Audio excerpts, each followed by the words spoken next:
Good evening, all respected seniors. We are live, please. Yeah. Yeah, so good evening, everyone.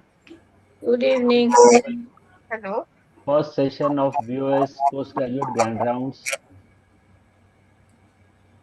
This initiative was conceived with the aim of creating a dedicated academic platform for our postgraduate students, particularly from Vidarbha, who should get the opportunity to present interesting clinical cases and interact with our experienced senior faculties and develop the habit of critical clinical thinking. Our vision is to bridge the gap between the clinical exposure and academic discussion and thereby nurturing the next generation of ophthalmologists. I extend a very warm welcome to our esteemed chairpersons, panelists, moderators for today's session, and we have with us uh, our chairperson, Dr. Sulba Deshpande, madam. Hi. Hello, madam. And Hello.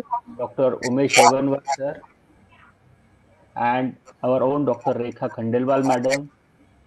This session is going to be moderated by Dr. Neha Deshpande and Dr. Shubham Malpani. We have panelists Dr. Shashank Banait sir, Dr. Kavita Abarde madam, and Dr. Manish Tote sir. And we have special guest panelist today, and he is none other than Dr. Mehul Shah, who is our guest panelist, and he is the director of Drishti Netralaya from Dahod, and he has an extensive work and experience in managing various ocular trauma cases. I think somebody's mic is on. Shaheen, can you silent? Yeah, thank you. So he has many publications and particularly has a great work done in the field of ocular trauma. And he has about 134 peer publications, and he is having his own teaching institute there at Dahod. And welcome, Dr. Mehul Shah, sir. So we are very grateful for him to taking out the time and joining us for this webinar. And thank you all for being here. With that, I warmly invite our President, Dr. Sean, sir, to grace with his opening remark and set the tone for today's proceedings.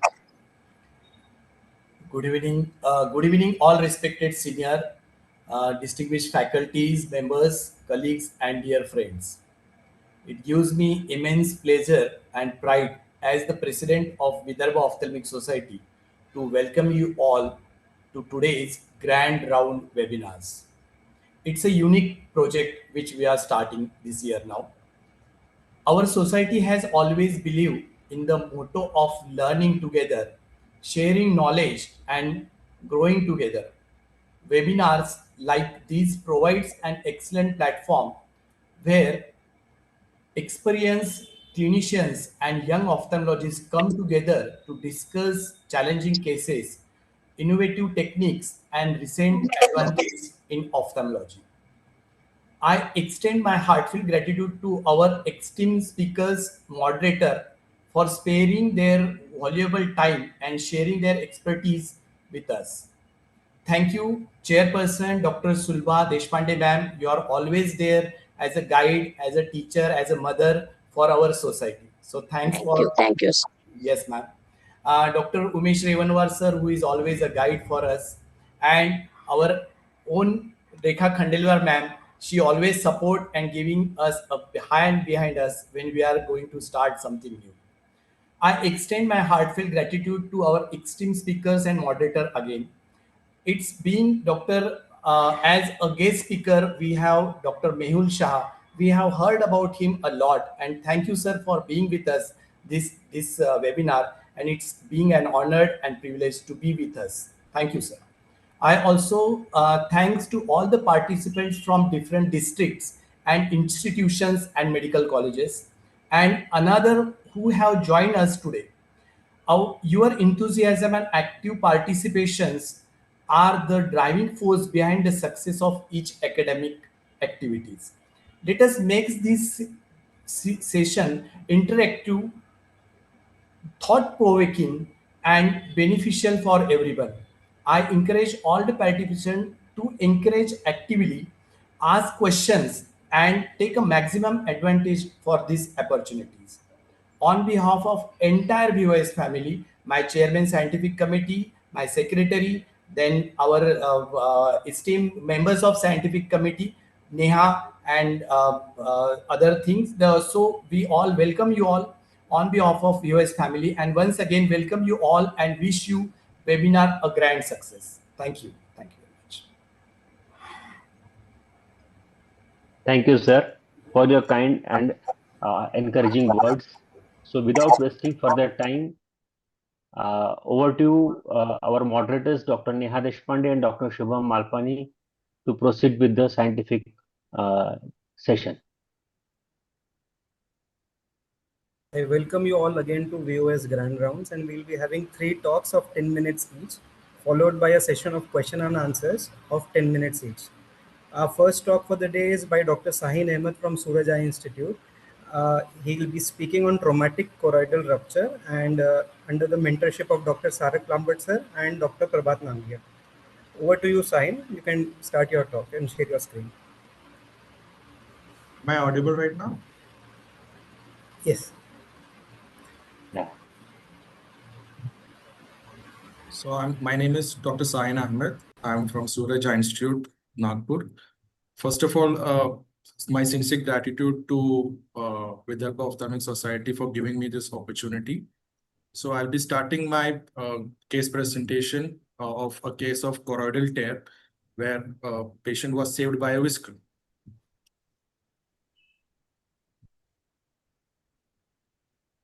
So we had a 30-year-old female patient who came to our emergency department with sudden diminution of vision, pain, watering from the left eye since past 1 hour.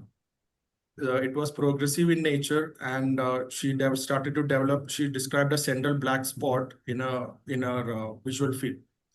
There was a history of blunt trauma to the eye, and there was a mild, dull, aching pain around the orbit, but there was no pain on eye movement. She does not report any flashes of light. There was no loss of consciousness, vomiting, or other bleeding from the ear or nose. Patient alleges that she was a victim of domestic abuse 1 hour back. There was no significant positive ocular history. There was no other previous history of trauma.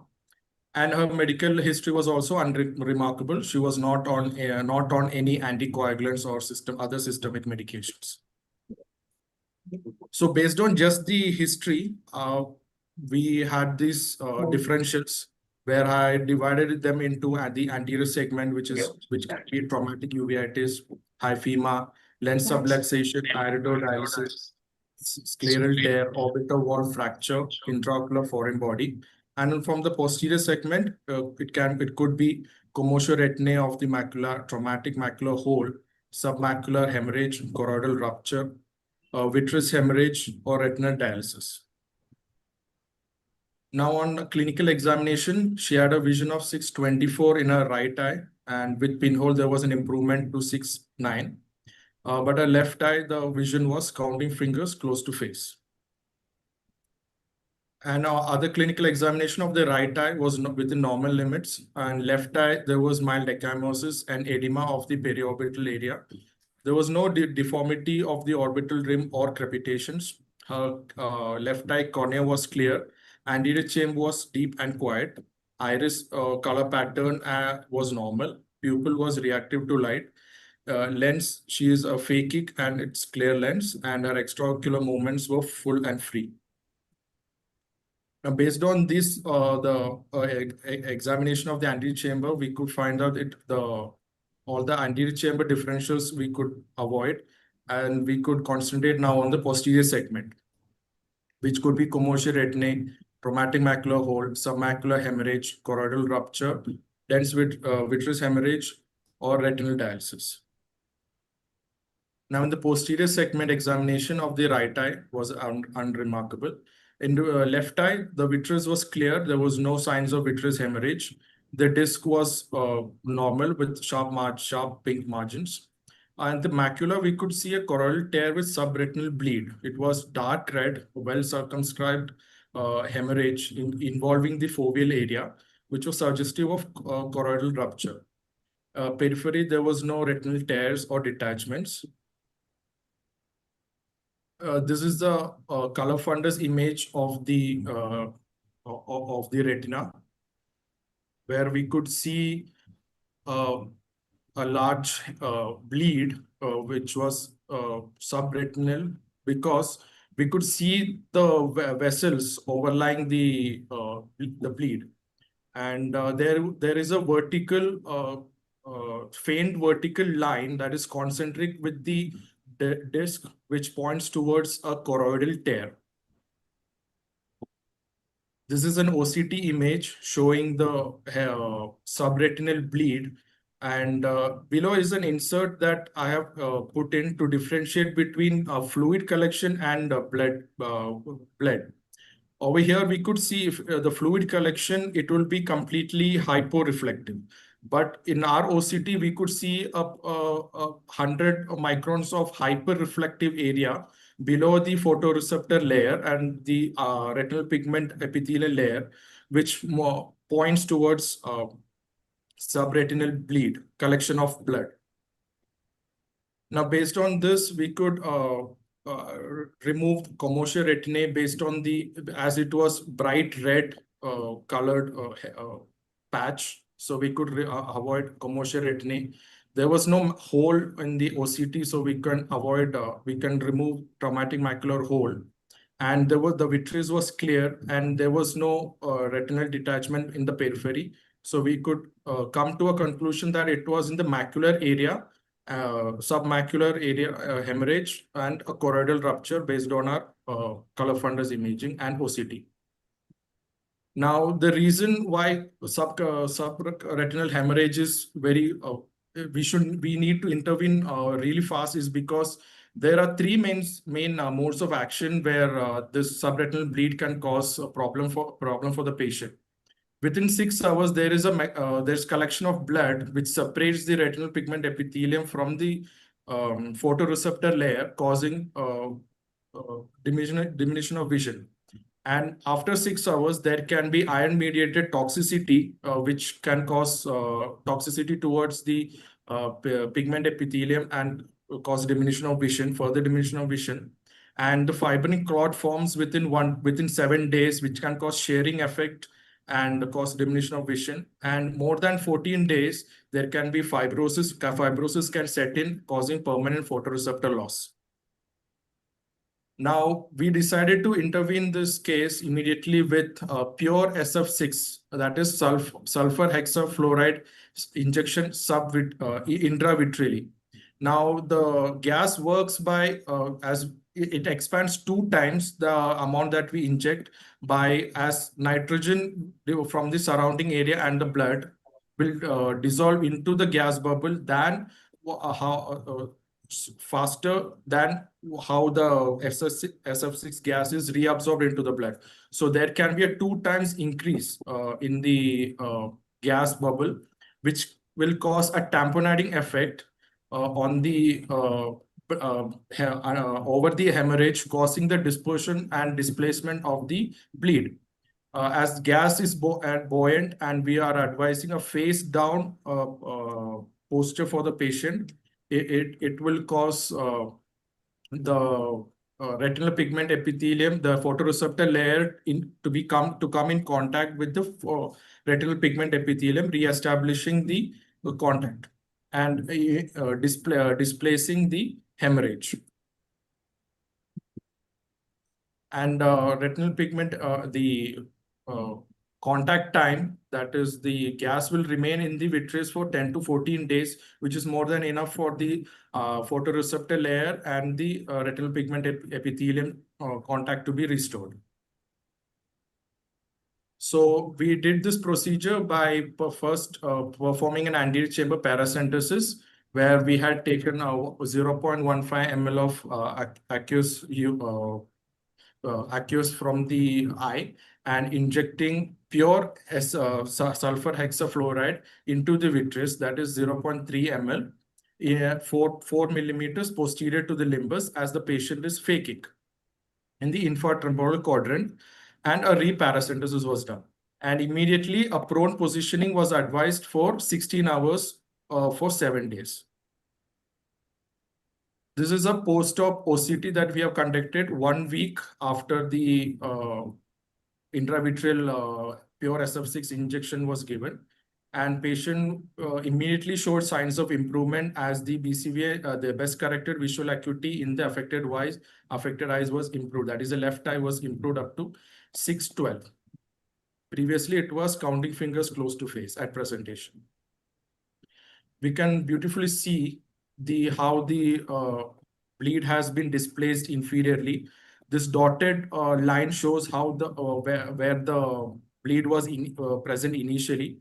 The insert also shows the fundus imaging at presentation. We can now clearly see the choroidal tear, that is a vertical. Dr. Shaheen, I'm sorry to interrupt, but you are approaching your 10 minutes time. Okay, I'll conclude. Just what? And this is a 3-week post-op OCT where the vision was improved up to 6/9. And this is the 3-week post-op color fundus imaging where we can see the hemorrhage has been displaced by a lot. And this is the comparison of the 3 color funduses and OCTs that we have taken at presentation, 1 week and 3-week post-op. And in conclusion, we come to the conclusion that traumatic submacular hemorrhages should have an early intervention, and pure SF6 gas is minimally invasive and vitrectomy sparing. The gas buoyancy and face down positioning can mechanically displace the clot, the hemorrhage from the fovea, and the visual outcome will definitely depend upon the RP integrity, and long-term OCT follow-up is necessary. These are my references, and thank you all for listening to me. Thank you, Dr. Shaheen. Now the case is open for discussion. I'll start with the first question to you, Sahin. Yes, sir. I'm Dr. Shubham Malpani. I'm a practicing vitreoretinal surgeon at Akola. Yes, So sir. in my practice, what I fear most is what you have missed in your presentation. It is the counseling part where you explain to the patient what is to be what's supposed to be doing in the procedure, what are the complications of the procedure, and Okay. what she should expect from the procedure. So this is just a humble suggestion. Yes, This is the most feared part according to me. I don't fear Mhm. the diagnosis, I don't fear the treatment because I can do that easily. But it is managing the expectations of the patient, and Okay. counseling them regarding what complications can occur and how you are going to manage them.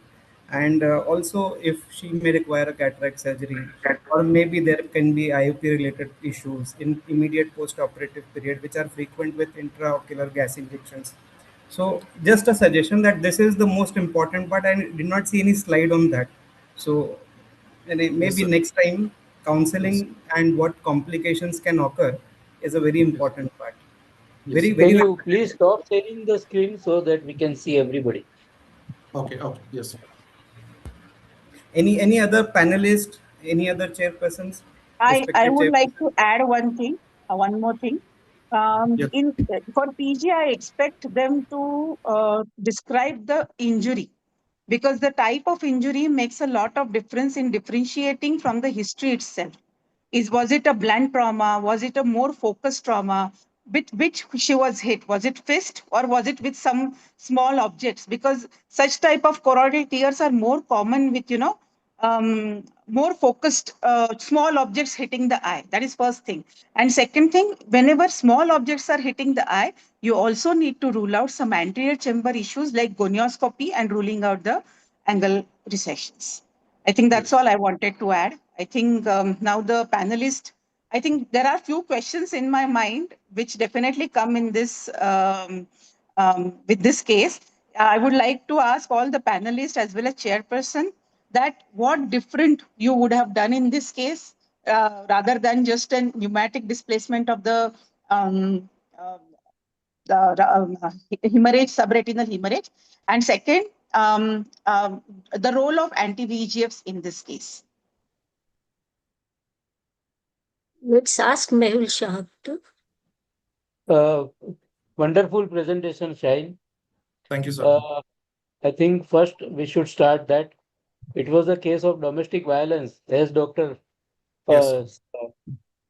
Sir Malpani sir has said that you should be considering the MLC aspect first.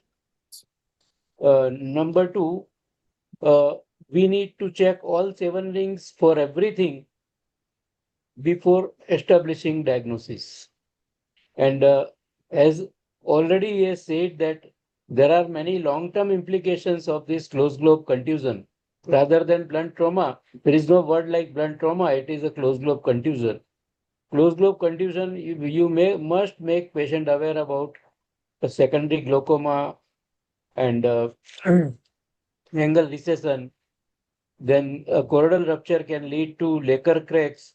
Though vision is 6-9, but it is going very close to the fovea. So any of the time there may be some different extension of the fibrosis or more subretinal fibrosis, as well as neovascular as an SRNVM can be anticipated in later part. That we must make all the patients to aware about all this. Otherwise, the things are fine. Maybe some retinal dialysis, you require some thorough checkup for the same. Cyclodialysis also to be taken into account. Can I ask Rekha, since she is an active examiner for many examinations, including the FRCS, what then examiner expects from the student when he presents the case? Like Shahin has presented it very well, but what is the expectation? He has to appear for exam. So he will not be given OCT to do at that time. So what way the examiner expects from a student? Because this forum is mainly meant for PG students to get used to presentation and what there should be. So can Rekha answer this? Yes, thank you, madam. Thank you, VOS, for this wonderful opportunity and very well presented. I no doubt about it. But there are few things like how the event took place. Like as Neha was already described, how the injury happened with what she was doing that time. So elaborate on history a little bit more in future. Plus intraocular pressure, I don't remember. Have you mentioned intraocular pressure in your slides? No. So we have to also look after the intraocular pressure because, you know, it can be low as well in such cases because of, again, ciliary body trauma. And another thing which is important is medico-legal, as Sir has already mentioned. And counseling with what? You will follow up with what? What will you tell patient when he is discharged? Will you give some Amsler grade and ask him to, so that you know early signs of CNVM? I think that basics are needed to be stressed upon to PG students. All these points come in my mind. Thank you. Thank you. Good presentation. Dr. Neha, can I add through? Do you have time? Yeah, we have 3 minutes. Yeah. So basically, when we talk about the closed globe traumas, there are many short-term and long-term implications that can happen in the eye. And it is very important that patient is informed well in advance that presently you are treating about for the submacular hemorrhage, but the long-term risk of development of cataract due to trauma per se or because of the gas is important because he may develop later on cataract. Then the risk of glaucoma is high even years after also, and the risk of retinal detachment remains about 3 months.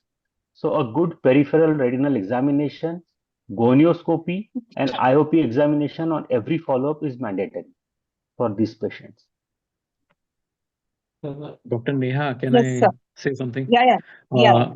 I would like to, for the viewers' benefit and for since the PG students are attending this program, I would like to request Dr. Shah to, for some or other way in throughout during this session, the 7 rings about the trauma, not now, but any time in between. So that will be Yeah, a major help for all the but PG students and also yeah, for I us, think for clinicians also. as Madam has rightly mentioned about the intraocular pressure, so he did not mention about medical management of inflammation as well as for corticosteroid, systemic and topical atropination, or he did not mention about the anti-glaucoma medicine. That he should have been, whether positive or negative. Also, I would like to add that the PGs must know zones in Of open Yes, globe as injury. well correct. as closed. So whether it is zone 1 or 2 or 3, that in open globe as well as closed globe, one should be able to uh, write in So diagnosis. I think I would like to ask Shah sir, how to make a diagnosis now in this case? Is it going to be closed globe injury, zone 3 with pupil negative? Like that, we have to tell what is expected from PG student. I think they must know that first it will come as a closed globe contusion according to BETTS, and secondly it is a zone 3, and there is no sign of open globe, so we can confirm that it is a definitely closed globe injury. And then again he can use the ocular trauma score to prognosticate the same. I think if the questions are over, should we go ahead? Yeah, yeah. So Yes. conclusion for this case would be that all the PG students must remember how to say the diagnosis. It should be particular diagnosis in particular case. I would just like to add, Yes, madam. Yes, Yes, Kavita, madam. madam. Please. I would just like to add that history is the main part as far as PG exams are concerned. Dr. Ahmed has not explained the history in detail with what he has got injury. Dr. Neha and Dr. Rekha madam has mentioned already, but still I would like to again stress on the history part. History is very important, and on history itself, we don't make a differential diagnosis. We have to completely examine the patient in detail. Each and every minute detail should be there in the examination, and then the fundus and the other option, then comes the differential diagnosis, and then the treatment, various treatment options which are available. That is what I want to add. Thank you so much. Thank you. Thank you. Can I add a word, sir? Hello. Yes, yes, yes. Please go Yeah. ahead. Yeah. So I think as far as the examination is concerned, what is more important is the description of the findings, the clinical findings that you see. So what would one be interested in is how do you define what findings did you see on examination of the fundus, whether there was a dome shaped elevation, whether the color of what was the color of the pathology that we were seeing, what was the dimensions, the vertical as well as the horizontal, what was the position as relation in relation to the optic disc, and so on and so forth. And then your differential diagnosis would be whether it is a subretinal blood or it is an intraretinal blood. So that would probably be more important as far as the PGs are concerned. After an excellent discussion, I congratulate Sahin for a very wonderful presentation and his mentors also. We may move on to the next talk, which is by Dr. Suman Harsani from IGGMC Nagpur. He'll be speaking on journey from severe ocular trauma to healing. And I warn you, Suman, ki Sahin has already set a very high bar, and you can share your screen and start your presentation now.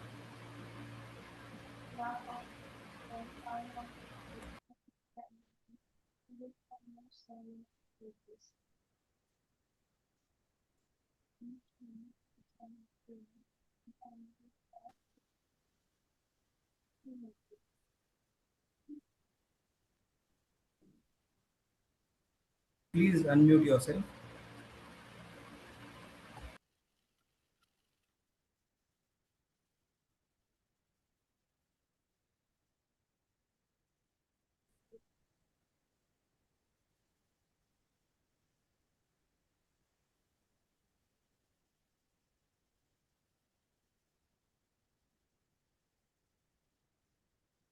Dr. Suman, we cannot hear you.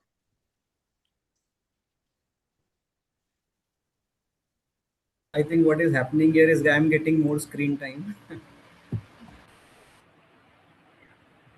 Am I audible? Yes, Dr. Suman, go ahead. Good evening, everyone. I am Suman Harsani. Today I am presenting a case report, uh, Healing the Flames, a journey from severe ocular trauma to visual recovery. I am very thankful for my guide, Sachin Sir, Dagwar Sir, and VOS for this presentation. Uh, Introduction. Ocular injuries are important cause of preventable monocular blindness, The particularly in slides are not visible. Suman, we Uh, can see. excuse me, your slides are not there. Hello,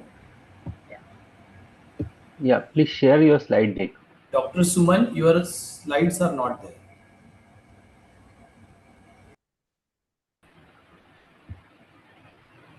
Is it visible, sir, Yes. now? Yes. Yes, it is visible now. Make it full screen. Make it full screen.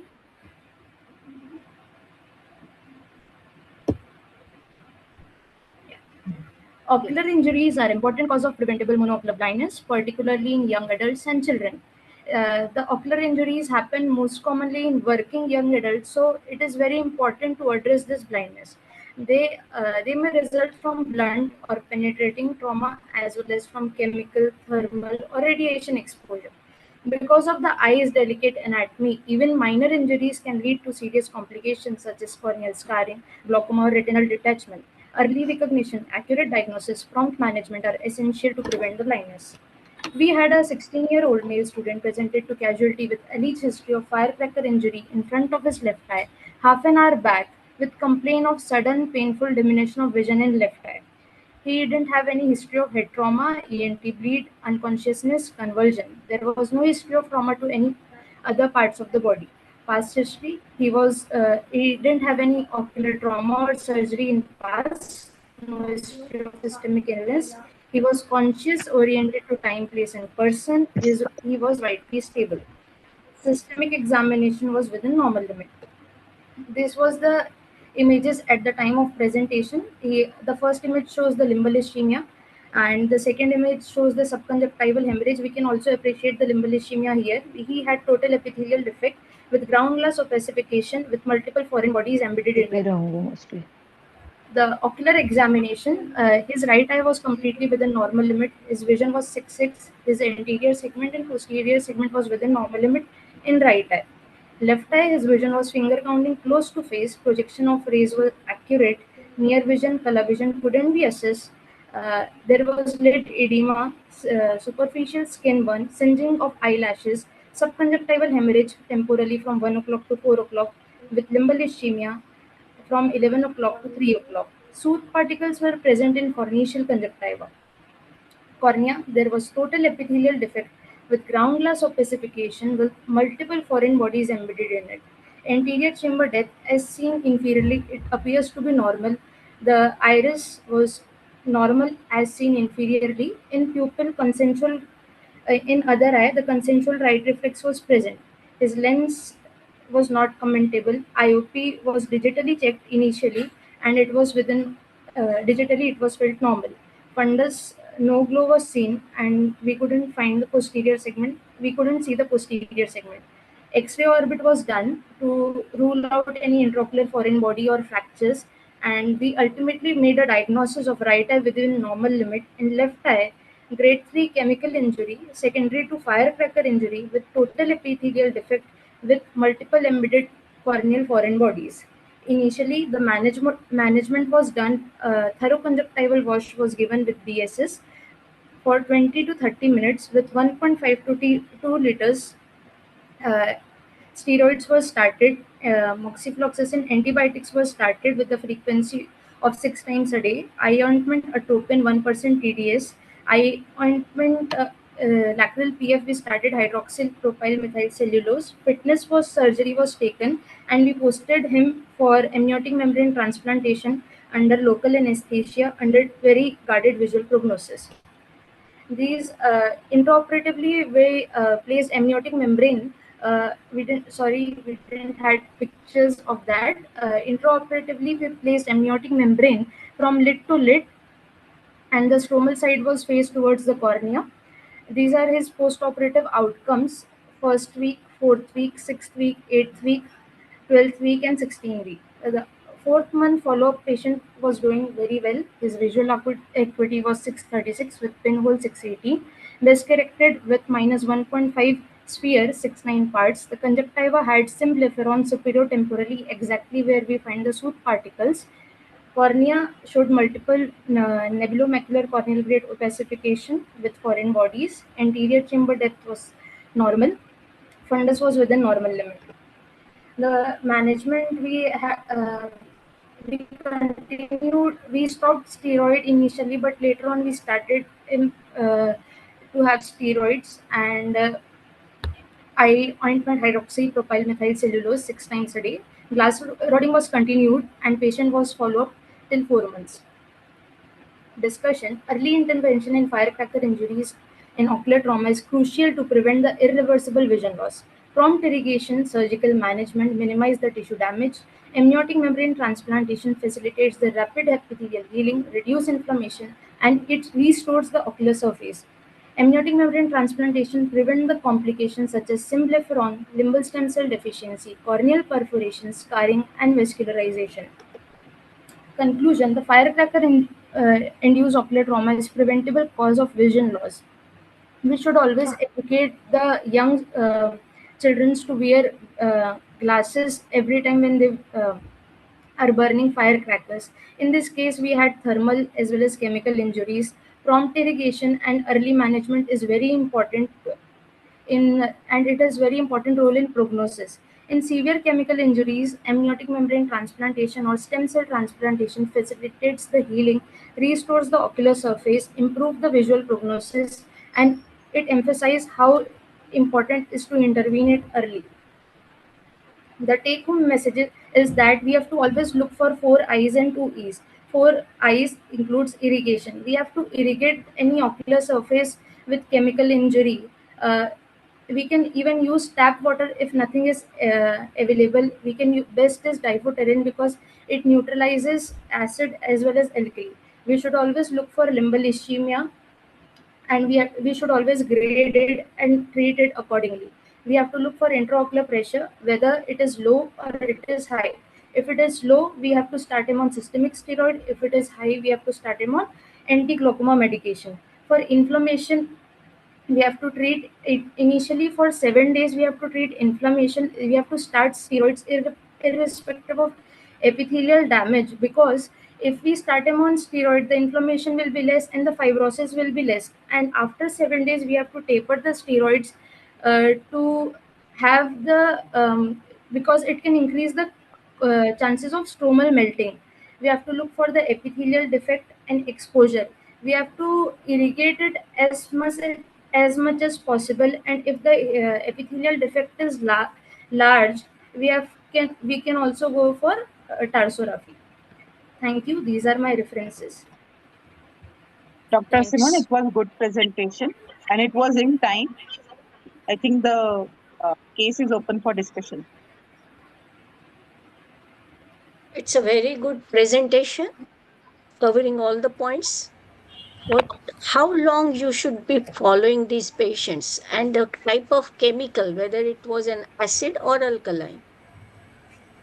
Now, firecracker injuries have sulfuric acid and magnesium hydroxide, so it is alkali. And alkalis tend to saponify. That means they interact with the glycosaminoglycans and they increase the penetrability of the alkali, which can also cause damage and increase the pH. If the pH is more than 11.5, it can lead to irreversible damage to ciliary body, and if the inflammatory markers are more, it can even damage the retina also. So we have to always, whenever the patient comes, we have to check the pH, and we have to irrigate it till the pH gets almost neutralized. Every 5 to 10 minutes we have to check for the pH and look, if the pH is not normalized, we have to just irrigate it. The first step when the patient come to us is we have to irrigate the eye completely and just rule out any globe rupture. If we have ruled out globe rupture, we can irrigate it by placing a Morgan lens or a wire speculum. Very good. That means you have to have a very emergency treatment for such kind of people. And again, you have to follow them for long time for development of delayed changes in heart complications. Okay, nice presentation. Thank you, ma'am. Can I I would ask like few to questions? add, Yeah. the role of doxycycline. Yeah. It's very important. Yeah, we had it. I think I forget to mention, we started the patient on doxycycline because it prevent the MMP9 and MMP2.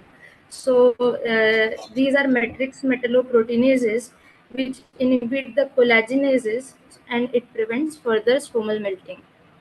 And So also I role had of vitamin highlighted. C. Vitamin C. Yes, yes. These 2 points. Yeah. For ciliary epithelium, it help in production of good aqueous humor. So Can I ask few questions? yes, ma'am. Dr. Suman, do you Yes. routinely use BSS for such patients? No, ma'am. BSS is available in your institute in casualty in wards routinely? No, no, ma'am. But we had it because we had phaco machines. We use BSS. So ideally, we use whatever solution we had, but we try to use BSS as much as possible. It was available. Second question, since this is for postgraduate related activity, so I'll be going accordingly. Yes, Did you inform, have MLC information was done? yes, ma'am. MLC was done. Medical legal. Okay, and then at what week you have done the AMG graft? We After ideally it should be done within first to 2 weeks. We did it on the very next day, ma'am, to prevent scarring, fibrotic changes, no vascularization. and post-operatively, what happened to the limbal ischemia? Ma'am, the limbal AMG, the limbal ischemia also went away? no Limbal limbal ischemia will not go. not good. Ma'am, limbal ischemia was there, but because there is limbal stem cell deficiency, it leads to delayed healing. So that why to prevent scarring and all we did amniotic membrane transplantation, ma'am. Only the Yeah. epithelial healing will be increased or promoted by AMG, but not the this thing, limbal ischemia. That Yeah. is what I think. Yes, basically we did to control inflammation, scarring, and And you should also have added the vitamin C drops as Dr. Rekha madam has told. Yes, they are very important in such cases. yes, That's all from my side. yes, Few points I would like to add. First, your exact history elaboration. Primary victim or patient is a bystander. That will tell you about the shock wave. It is two chemical injury as well as a shock wave injury. Okay. So shock wave will be mechanical injury. You need to treat. Number two, whether systemic steroid was used or not. And number three, rather than going for only amniotic membrane, you should have gone for slat when you found the ischemia. Limbal stem cell transplantation. yes.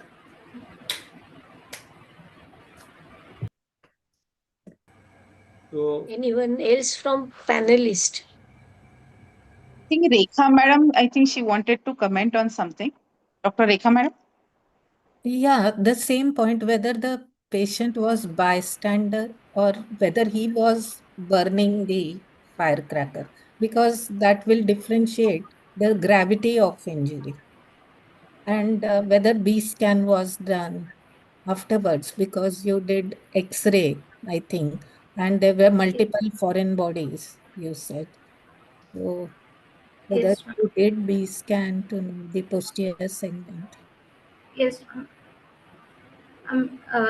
After 2 weeks of amniotic membrane transplantation, we did B scan. It was within normal limit.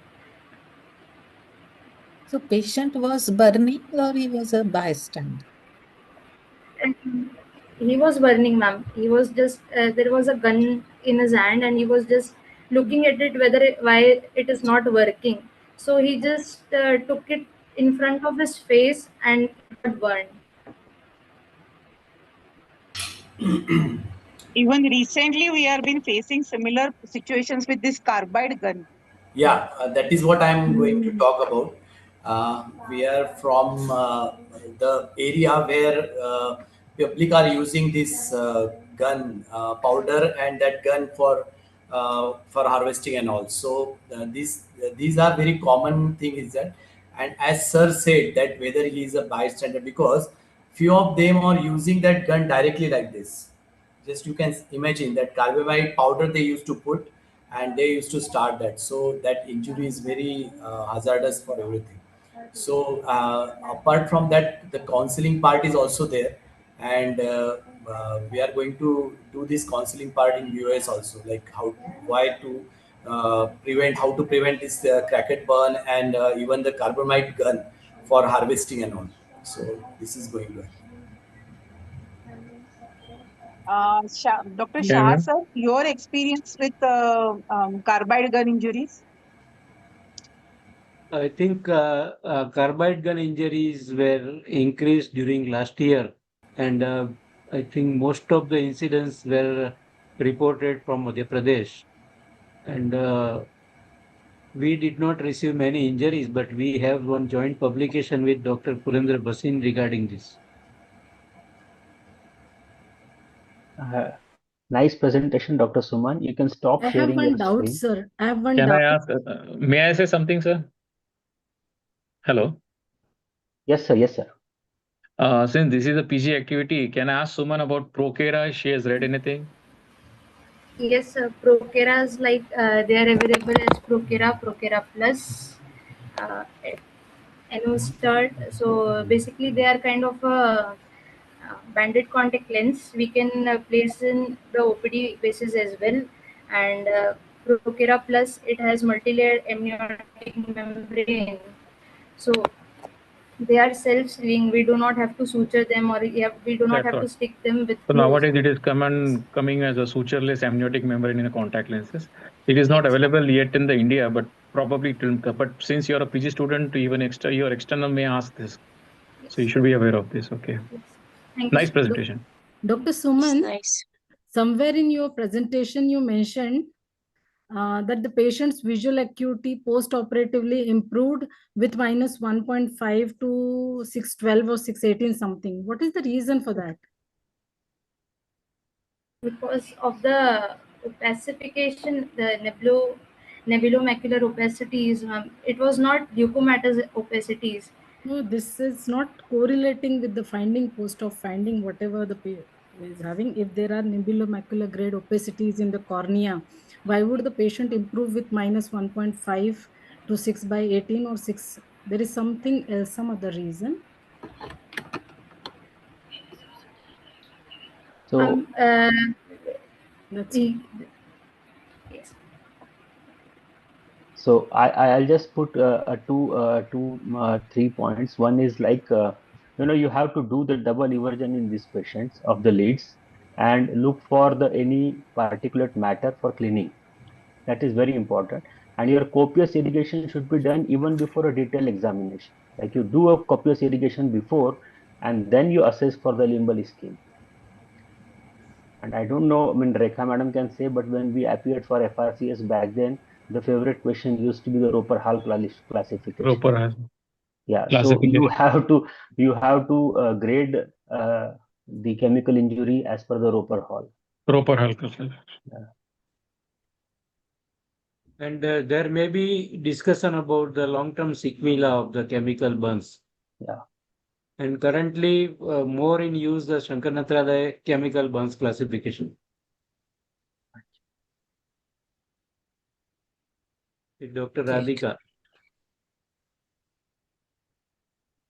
I think if the questions are done, should we move to the next case Yes, by yes. Dr. Shatanshu Gawande?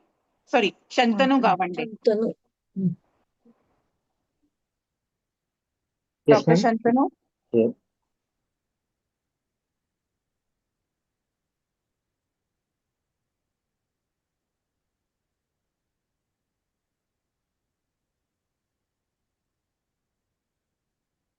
Am I audible?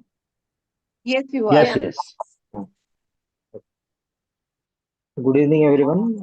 I am Dr. Shantanu Mahendra Gawande from GMC Yatmal. I'm second year junior resident here. First of all, I want to thank the Vidarbha Ophthalmic Society for this opportunity. And I would also like to thank my mentors, Dr. Rajesh Joshi sir and Dr. Bonde ma'am. So, a 17-year-old male high school student resident of Yatmal came to the OPD with chief complaint of sudden diminution of vision in the right eye since 3 days following a road traffic accident. Patient was apparently all right 3 days back when he met with a road traffic accident while walking on the road. He was hit by a car and his forehead directly hit the divider. Patient visited local private hospital where he was given some medications, details of which are not available, and he was sent home. Following this, he had sudden painless diminution of the vision in the right eye since 3 days. Patient also complains of redness and swelling of the right eye since 3 days. There was no history of headache or severe pain. There was no history of diplopia, no history of flashes of light or curtain falling in the front of the eye. There was no history of headache, vomiting, or giddiness. Past history, there was no history of any surgery, no history of spectacle use, and no history of any comorbidities. Family history was also not significant, and personal history was within normal limits. The, the general examination of the patient was within the normal limits, and the systemic examination was also within normal. In the ocular examination, the facial symmetry of the patient was maintained, the head posture was normal, eye alignment was normal, there was no proptosis or anophthalmos, orbital margins were regular, there was no crepitus or tenderness, extraocular movements were full and free in all directions of the gazes for both the eyes. This is the profile picture of the patient, which shows right eye ecchymosis, upper lid and lower lid swelling with subconjunctival hemorrhage. In the right eye, the patient had unaided vision of 660, which didn't improve with pinhole, and BCVA also was 660. The near vision was N12, and the color vision was abnormal with Ishihara chart, except the patient was able to see the first plate. Eyebrows were normal. Eyelids showed mild upper lid and lower lid swelling with ecchymosis. Eyelashes were normal. Interpalpebral fissure heights were also normal. Conjunctiva showed subconjunctival hemorrhage in the nasal, temporal, and inferior quadrant. Cornea was normal. Anterior chamber was normal in depth and content. Iris color pattern was normal. In pupil, the size of the pupil was 4 mm, which was sluggishly reacting to direct light. It exhibited a grade 2 RAPD, but there was normal consensual response when the light was shown into the left eye. Pupillary aperture was clear. Intraocular pressure was 13 mm of Hg, and sac was no regurgitation on the pressure. In the left eye, the anterior segment was completely normal. In the left eye, the vision was 6.6. The near vision was N6, and the color vision was normal. In the left eye, the size of the pupil was 4 mm, which was briskly reacting to direct light, but there was sluggish consensual response when the light was shown into the right eye. The fundus of the patient was normal. In the right eye, the red glow was seen with the DDO. With indirect ophthalmoscopy, media was clear, disc was normal in size, shape, and color. TD ratio was 0.3, margins were distinct, blood vessels were normal, and foveal reflex was seen. And the fundus was normal in the left eye also. These are the fundus photos, which are completely normal. Followed by that, we went with the radiological investigations in which the X-ray was within the normal limit. CT brain showed right maxillary sinusitis, rest was within the normal limit. Plain MRI brain and orbit was performed, which showed focal segmentally increased T2 and flare intensity involving the intracanalicular portion of the right optic nerve. In the setting of the recent trauma, this represented local axonal edema and or injury, which was consistent with traumatic optic neuropathy. There was no evidence of macrostructural nerve transaction, gross optic nerve avulsion, or retrobulbar hematoma on plain T1 weighted sequence. Then we diagnosed the patient with right eye traumatic अरे optic neuropathy रेट्रोबल पर बोलना भाई. and left eye within the normal limit. Then after this, we counseled the patient regarding this condition and did proper MLC. And as the patient was young without any comorbidities and MRI was suggestive of intracanalicular edema, we went with intravenous methylprednisolone. We gave them 1 gram of intravenous methylprednisolone over 1 to 2 hours with the proper with strict cardiac and blood sugar monitoring. We gave it for 3 consecutive days. Post that, the patient had recovered the vision. The vision of the right eye improved from 660 to 6.9, and the color vision also became normal. Then, after proper counseling, we discharged the patient and asked the patient to follow up every weekly. On discharge, we started the patient on oral oral oral prednisolone tablets in the dose of 1 milligram per kg dose, and we tapered it over 5 days. That's it. Thank you. Nice presentation. But just now we discussed whenever we have a trauma, we have to talk about the contusion injury, pupil size, zone which is affected, that has to be there. And I'm not very sure whether color vision will improve within 3 doses of IVMP. In a case of optic neuropathy, which you have diagnosed, if it is a perineuropathy, yes, the color vision improvement can be seen, but not in optic neuropathy. I think the case is now open for discussion. Whenever there is a subconjunctival hemorrhage, how would you prove that there is no scleral trauma? You have said that this is totally a blunt trauma, Yes. isn't it? Or contusion. Whenever there is subconjunctival hemorrhage, do you need to explore whether there is any scleral injury or not? How would you differentiate whether there is scleral injury or not? And we can check the pressure digitally. If the pressure is decreased, is there any hypotonia? And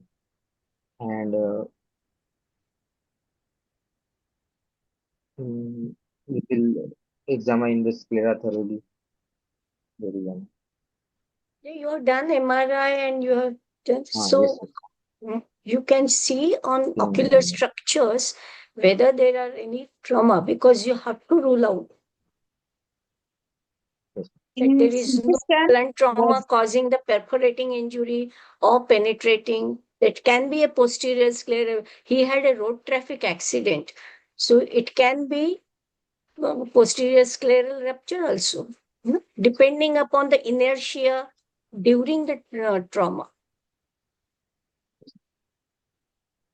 I think the CT scan is more useful in these patients useful, than an MRI exactly. actually. Because you Rather are than looking at the MRI. optic canal and you want to see those areas where the lots of bony structures are around. So CT scan is CT scan is the choice. investigation of choice for them. You have done that and it says normal, which I find it very confusing. Mm.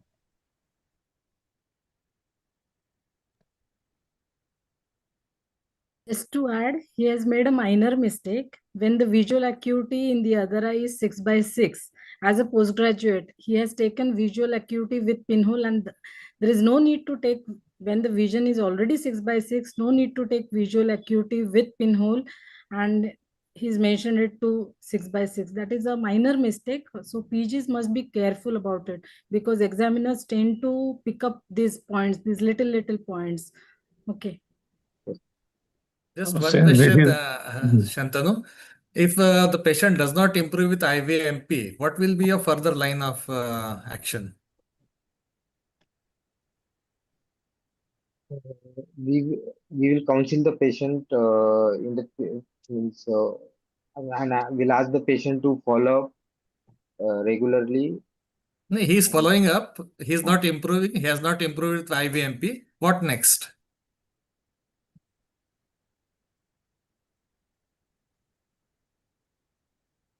We won't give him oral steroids, and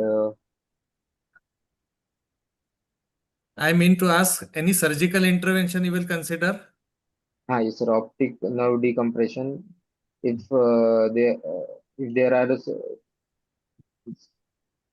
signs of any bony enlargement in the nerve or something like that, we will think about optic nerve decompression surgery. So what will be the ideal time to do that?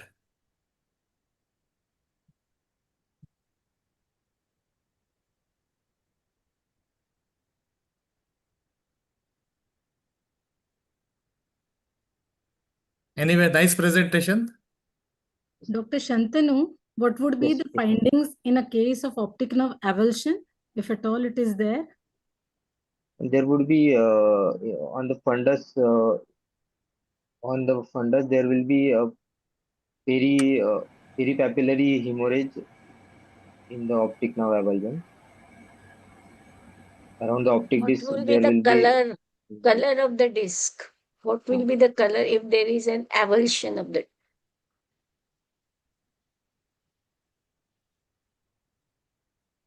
pale, like anyway? Anyways, good presentation. Is Thank it you. all- Thank you, VOS, for giving opportunity. Thank you. Oh, sorry. I think if, sir, Shah sir, any your comments please on optic nerve injury in blunt trauma? Yeah, actually, optic nerve injury with blunt trauma, there can be a possibility of orbital fractures along with that, and having the speckles of the bone intruding the optic nerve canal. That is one possibility. If it is not found, and then madam already asked the optic nerve head avulsion. Optic nerve head avulsion will cause the severe hemorrhages on the disc as well as many of the times severe vitreous hemorrhage. Because of avulsed vessel, there will be hemorrhage, and majority of the cases will become no PL immediately. And the as sir was पापा ने जो mentioning changes about बोले the वो कर ले surgical intervention, optic nerve decompression. So I think there are many RCTs which has proven the theory wrong. Large dose of systemic steroid हाँ may ठीक है be पर तू वो फॉर्म में पापा ने चेंजेस भेजे वो कर uh, large doses of steroid up to 120 milligram prednisolone TID are tried, and those trials have suggested that medical treatment is much beneficial than the surgical management.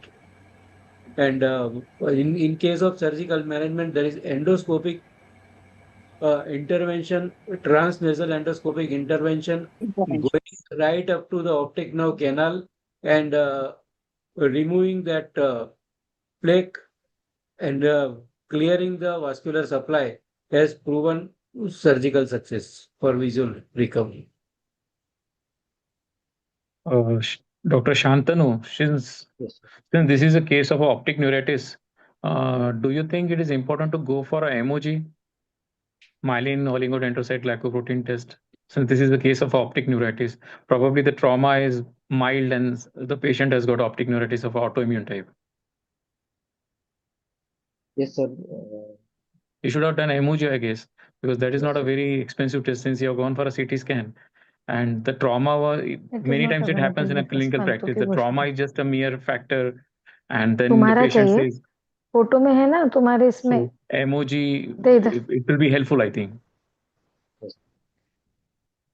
I would like to add a few things here. Doing a emoji, Subodh sir, just my opinion, doing a emoji here is, I think, going a little wayward, because there is a clear history of trauma, and there are other signs also, telltale signs like the subconjunctival hemorrhage, which goes very much against it. But definitely, where you suspect that the patient has had a history of vision issue before the trauma took place, So in that case, definitely we would evaluate. And otherwise also emoji in this age group, which is very typical for optic neuritis, is I think long shot to try. But anyways, and it is a very good point. And to all the presenters, and at the end, I think we are at the end of this talk. So to all the presenters, you have presented really well. And trauma is something which is not issue that you can deal with even in your entire residency. You may keep learning as you go for your practice, and as you do fellowships and you see patients and more patients, you'll always find there is something new to learn, there is something new to give to the patients. So most of the presenters have presented very well, and they were very concise, confident, and I congratulate all the mentors who went over their presentations again and again. And if the panelists want to add anything at the end of the show for the students to take home, so the students can actually learn something from this show. So I would request Shubham, there is the one panelists for a important point final I wanted statement. to add. See, this regarding this last case, we are into the habit of giving the high dose of steroids to these patients who have got this traumatic optic neuropathy. There is a concern in the cases where there is a head trauma. If it is there is associated with the head trauma, uh, you should avoid giving the mega doses of steroids. And there are reports and even the studies, the crash study was published, which shows that it increases the mortality in these patients if you give high doses of steroids. And even the landmark study, which was international traumatic optic neuropathy study, has shown no significant difference in the patients who were given this mega doses of steroids versus not given. Though anecdotally we are into the practice of giving, but it should be avoided in the patients who have head injury along with the or traumatic optic neuropathy. It's a very good point. Very good point you have established. Just Dr. Subodh sir, you were talking about Dr. Shah sir to present something. Yeah, I was. Hello, Yeah. Yes, am I sir, go audible? ahead. Yes, Yeah, sir. sir. About the 7 rings, can you just brush it up, sir, for us? It will be So good for we even we we clinicians all also, sir. know that when there is a closed globe contusion, it starts from the sphincter, ciliary body, zonules, uh, equator, retinal dialysis, and as well as optic nerve avulsion. All the things can be involved. There are 7 rings, and it has got different implication for closed globe contusion. These are all rings for intraocular injuries and not for extraocular. Thank you, sir. Thank Can you I very much. It was a nice being here, and thank you, VOS, for wonderful opportunity and wonderful presentation. Every presenter was excellent, and we wish that you keep doing this so the all PG students can can excel. And one more point that we would like you to invite for our Ocular Trauma Society membership so that these students can have opportunity to present and interact with the experts. Just one point I would like to make. We need to sensitize our trauma departments because many times other life threatening conditions are there, and vision is almost always overlooked. Most of the cases which I have seen, they have realized way weeks after the trauma incident has occurred, and usually this has not been picked up in the hospitals at all.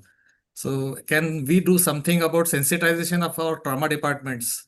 Maybe Yeah, something can be done. I think Khandelwal madam is there representing us there in your region, so she can do many more things about this. Yes, sure, sir. Rekha has a responsibility now. Madam, we are doing from Central India. Our center is in the group of eye gates. So whoever can be part of it, you're most welcome to share your data so that we can upload. Nice. I, Thank you. I would like to add for PG students to draw diagrams because the photographs you have shown for choroidal rupture, also chemical injury, but the hand-drawn diagrams are essential in the exams. So have the habit of keeping a photograph, but make your own drawings side by side so that in the exam, you're not going to show photographs. That is my appeal to all PG students. Uh, I can give this mnemonic to the students because we were used to ask the seven rings question repeatedly in our Yes, yes. FRCS exams. So you can remember that there are five signs which are related to the iris and two signs which are behind the iris. And when you talk about the iris, you start from the center to the periphery. So the first sign is about the sphincter, like sphincter tear and traumatic mydriasis. The second is to the iris root. Then third is about the anterociliary body, where it can be angle recession. Then you go further beyond to the scleral spur. So that is about the cyclodialysis, and then trabecular meshwork. So these five are from center to periphery on the iris, and then behind the iris the zonules and the ora serrata for retinal dialysis. So that way you can easily remember and never forget.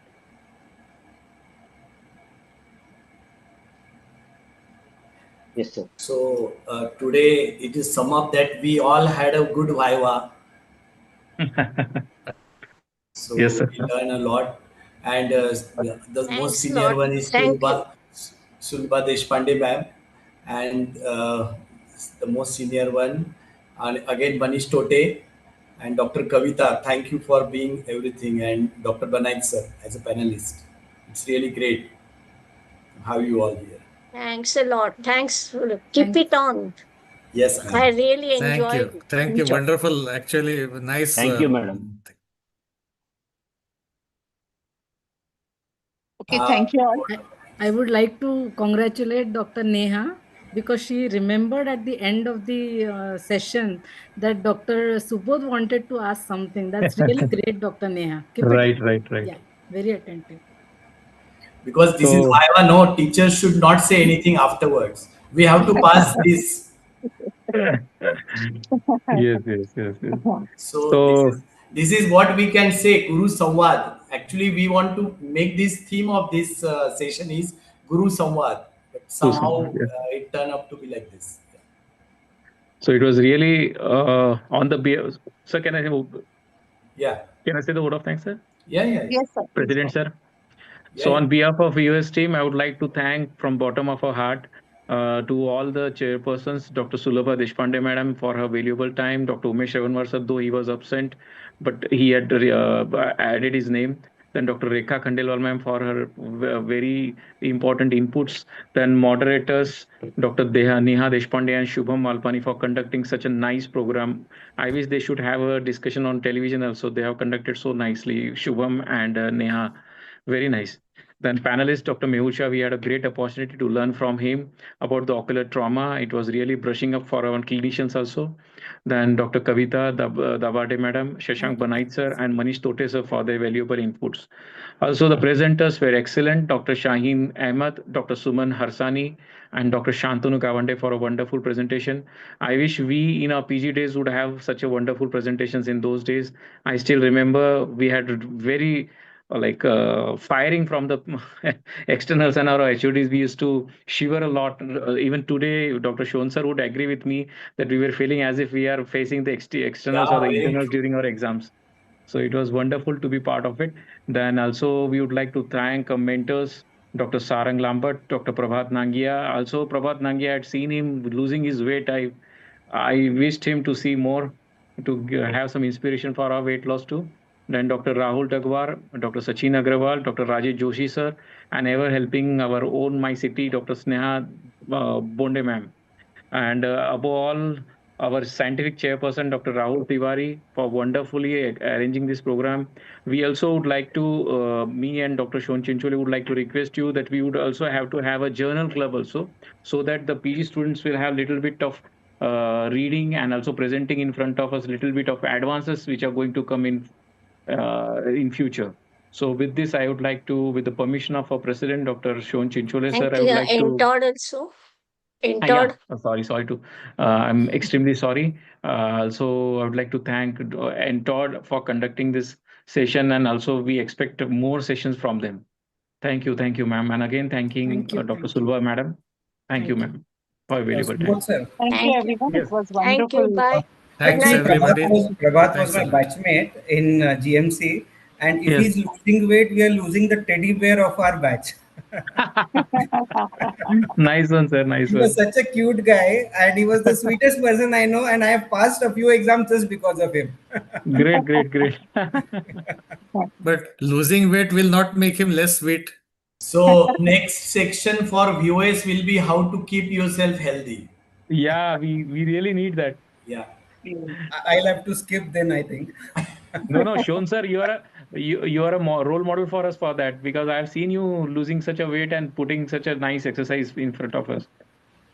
We all are doing our best. Yes, Yes, sure. sir. Yes, sir. Good night. Good night, Good sir. night. Night, Good Thank you. everyone. night. Have a nice day. So much. Have Thank a you nice so much, evening. everyone. Everyone, thanks for Neha. giving your precious time. Thank you. Bye. Thank you. See you all. Thank you, one and all.